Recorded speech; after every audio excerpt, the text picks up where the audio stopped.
Hello everyone. सो आज हम करने वाले हैं क्वेश्चन नंबर 3 एक्सरसाइज 6.1 का। ये क्लास 9 का चैप्टर है, chapter number 6 lines and angles. So are you all ready? Yes, let's go. So the first question which we are going to deal today is question 3. In figure 6.15 or 15, angle PQR is equal to angle PRQ. Then prove that angle PQS is equal to angle PRT. पता नहीं क्या बोला इन्होंने, मुझे कुछ समझ में नहीं आया एंड मुझे लगता है आपको भी नहीं समझ में आया होगा। मैथ्स में कभी भी बोल के कुछ नहीं समझ में आता तो लिखिए। ओके, तो पहले हम लिखते हैं क्वेश्चन 3, फिर हम बनाते हैं figure.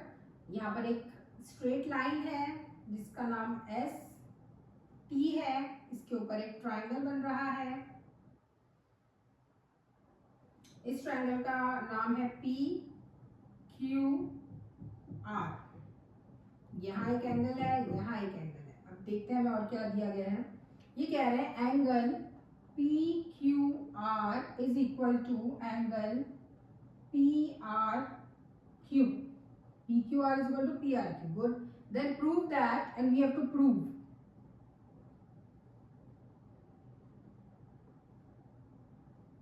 angle PQS is equal to angle PRT. ठीक है, एक बार और क्वेश्चन को देख लेते हैं। क्वेश्चन है, हमारे पास एक ट्राइंगल है, एक स्ट्रेट लाइन है। इस ट्राइंगल का नाम है PQR, लाइन है IS T। हमें दे रखा है कि PQR यानी कि PQR ये वाला angle is equal to PRQ यानी कि ये वाला एंगल, ये दोनों एंगल्स इक्वल है, ये हमें दे रखा है। ठीक है, अब हमें ना एंगल्स को थोड़ा इजी बनाने के लिए, देखो बार बार PRT PQR लिखने से ना बहुत कंफ्यूजन होता है, तो चीजों को आसान बना लो। इसको बना लो कि ये है एंगल 1 और ये है एंगल 2, और हमें क्या प्रूव करना है? PQS यानी कि ये एक्सटीरियर एंगल, इसको मान लेते हैं 3। ये PRT यानी कि किसके बराबर है? 4 के बराबर। क्लियर?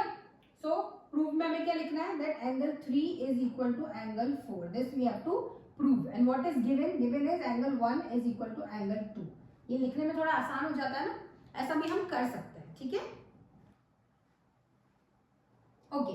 अब देखो, इसमें आपको कोई भी कॉन्सेप्ट लगता हुआ नजर आ रहा है? कुछ भी याद आ रहा है जो हमने इस चैप्टर में अभी तक पढ़ा है?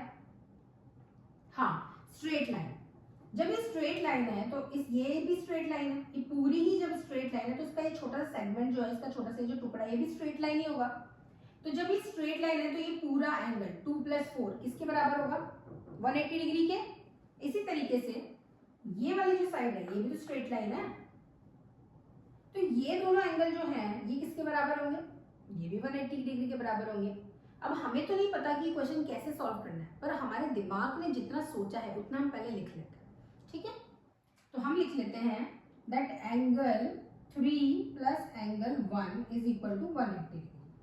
ठीक है, angle 2 + angle 4 is also equal to 180 degree. ठीक है, अब इस इक्वेशन को नाम दे दो 1, इस इक्वेशन को नाम दे दो 2। अब हम लिखेंगे फ्रॉम इक्वेशन 1 एंड 2। अभी इक्वेशन का मैंने शॉर्ट फॉर्म लिख दिया, फुल फॉर्म पता है ना, EQUATION, पर आप ये भी लिख सकते हैं।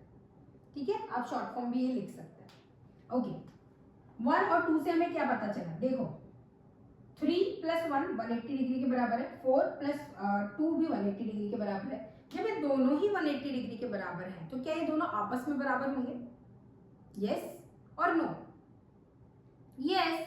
देखो, अगर मेरी हाइट फॉर एग्जाम्पल मेरे किसी फ्रेंड से बराबर है, हम दोनों की हाइट सेम है, ठीक है, और मेरे फ्रेंड की हाइट और उसके किसी और फ्रेंड की हाइट भी सेम है ना, तो क्या मेरी और उस तीसरे पर्सन की हाइट सेम होगी?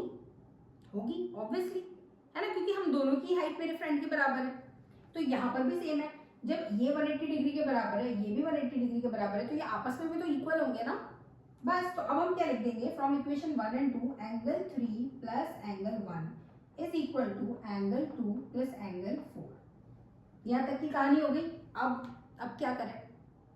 अब देखो, क्या क्वेश्चन में हमें कुछ दिया हुआ था जो हमने अभी तक यूज नहीं किया? हाँ, हमें क्वेश्चन में दिया था कि एंगल 1 और 2 इक्वल है, पर हमने तो ये बात अभी तक यूज ही नहीं की, चलो यूज करते हैं। अगर एंगल 1 और एंगल 2 इक्वल है, यहाँ पर एंगल 1 और एंगल 2 इक्वल है, तो क्या मैं एंगल 1 को 2 लिख दूं?